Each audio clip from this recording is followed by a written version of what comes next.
विधानसभा अध्यक्ष रामलला के दर्शन करने के लिए पहुंचे अयोध्या सर्किट हाउस में भाजपा नेताओं ने किया स्वागत। विधानसभा अध्यक्ष को दिया गया guard of honour. Samajwadi Party से निष्कासित तीनों विधायकों के राजनीतिक भविष्य को लेकर बोले विधानसभा अध्यक्ष, जो नियम है उस नियम के मुताबिक कोई भी विधायक पार्टी की मंशा के अनुरूप काम नहीं करता है तो उस पार्टी का अधिकार होता है कि रूल 10 के अंतर्गत अध्यक्ष के समक्ष अपनी पिटीशन दाखिल कर सके। पिटीशन का निर्णय गुण दोष के आधार पर होता है। इस प्रकरण में विधानसभा अध्यक्ष के समस्त उनकी सदस्यता को लेकर किसी भी प्रकार का पिटीशन नहीं लगा है।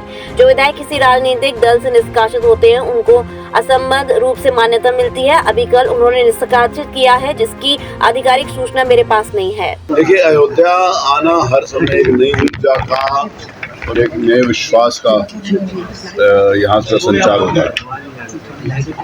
मेरा सौभाग्य है कि मैं श्री राम जन्मभूमि मुक्ति आंदोलन से देश की आज़ादी के बाद जब ये शुरू हुआ आंदोलन 1984 में, तब से मैं उसके साथ जुड़ा था।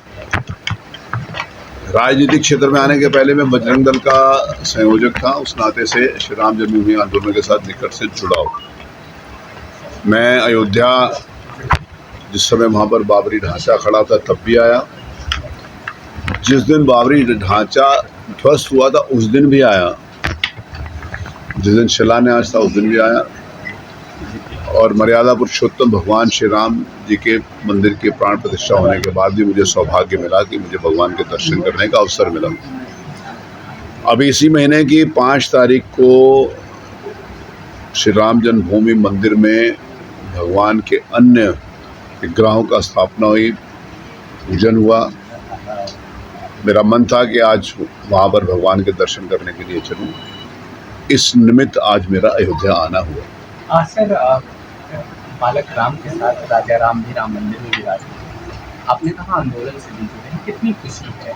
देखिए, ये बहुत सारी जो अभिव्यक्तियाँ होती हैं वो शब्दों में नहीं व्यक्त की जा सकती है, भावनात्मक तरीके से होती है। भगवान के दर्शन करके वो भाव, मैंने कहा कि जिस समय प्रारंभ से ही उस आंदोलन के साथ जुड़े हो और जिसके लिए सौगंध खाई हो, जिस समय हम लोग ये नारा लगाते कि सौगंध राम की खाएंगे, हम मंदिर में बनाएंगे, तो कभी कभी लगता था कि ये सौगंध कैसे पूरी होगी। भगवान की कृपा से भगवान ने वो शक्ति दी, भगवान ने ऐसा वातावरण बनाया देश में। इस देश में ऐसी राष्ट्रभक्त सरकार आई माननीय मोदी जी के नेतृत्व में।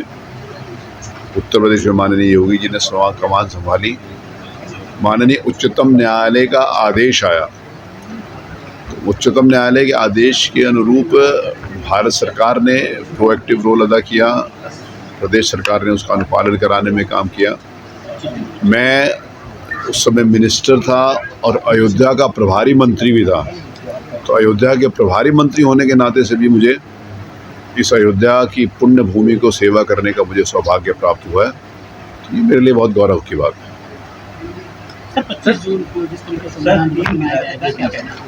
देखिए, 25 जून इस देश में लोकतंत्र के काले अध्याय में लिखा जाता है। लोकतंत्र में तानाशाही का कोई स्थान नहीं है। हमारे संविधान में लोकतंत्र की सबसे महत्ता, आवश्यकता और उसके ऊपर पूरा विस्तार से चर्चा भी करी है। और पूरी दुनिया का सबसे मजबूत और सबसे बड़ा लोकतंत्र हमारा देश है। तो संविधान के मंशा के विपरीत यदि तानाशाही होती है तो स्वाभाविक है वो दिन हमेशा काले अक्षरों के रूप में याद किया जाता है। सर, अखिलेश यादव जी निकाय 2027 अगर मानते हैं तो महिलाओं को 3,000 दिया जाए। उत्तर प्रदेश की विधानसभा आज देश की सर्वोत्तम विधानसभा के रूप में स्थापित हुई है। विगत 3 वर्षों के अंतर्गत विधायिका का जो सम्मान होना चाहिए, विधायकों से जिस प्रकार से अपेक्षा होती है कि वो जनता की समस्याएं विधानसभा के फ्लोर के ऊपर रखें, वो विगत 3 वर्षों में देखने को मिला है। मुझे इस बात को कहते हुए प्रसन्नता है कि सरकार के प्रयास से, सरकार के द्वारा जितने भी वहाँ पर इश्यूज रखे जाते हैं, विपक्ष उसके ऊपर चर्चा के लिए तैयार रहता है। 3 वर्ष में केवल 2 दिन विधानसभा का एडजर्नमेंट हुआ, बाकी विधानसभा में बड़ी स्वस्थ चर्चा परिचर्चा के माध्यम से उत्तर प्रदेश की जनमानस की जो समस्याएं होती हैं उनको एड्रेस किया जाता है। विधायिका का एक सम्मान हो, क्योंकि लोकतंत्र में जिस समय तीनों पिलर्स के बारे में बात करते हैं विधायिका, कार्यपालिका और न्यायपालिका तीनों का अपना अपना रोल है और तीनों को अपनी अपनी सीमाओं में काम करना चाहिए। विधायिका का एक जो डिस्कनेक्ट जनता के बीच में था, उसको पुनर्स्थापित करने का मैंने संकल्प लिया था। विधायकों को जिस प्रकार जनता जिस प्रकार के लोगों को चुनती है, वो बहुत संवेदनशील हैं। मैं इस बात को कहते हुए मुझे प्रसन्नता होती है कि उत्तर प्रदेश के 403 विधायकों में से हमारे पास डॉक्टर्स हैं बड़ी संख्या में, इंजीनियर्स हैं बड़ी संख्या में, मैनेजमेंट के लोग हैं बड़ी संख्या में, लॉ ग्रेजुएट्स हैं बड़ी संख्या में, PhD हैं।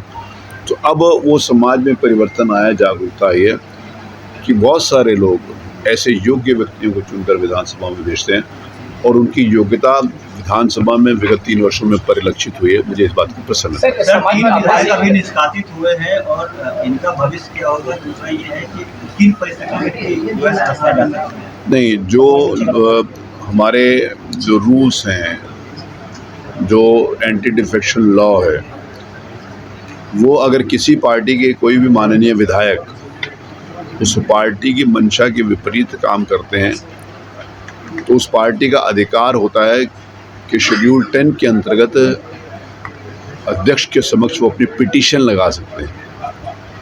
पिटीशन का निर्णय गुण दोष के आधार के ऊपर अध्यक्ष करते हैं। लेकिन इस प्रकरण में जो आज समाचार पत्रों के माध्यम से जानकारी हुई है, विधानसभा के अध्यक्ष के समक्ष उनकी सदस्यता को लेकर किसी भी प्रकार को कोई पिटीशन नहीं लगाया गया। जो मान्य सदस्य किसी राजनीतिक दल से निष्कासित होते हैं वो असंबद्ध सदस्य के रूप में उनको मान्यता मिलती है। अभी कल उन्होंने निष्कासन किया है, उनकी कोई सूचना निष्कासन की भी मेरे पास नहीं है।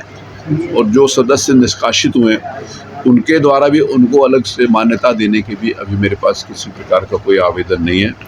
वो जिस समय आवेदन आएगा तो नियमानुसार उसके ऊपर कार्रवाई की जाएगी।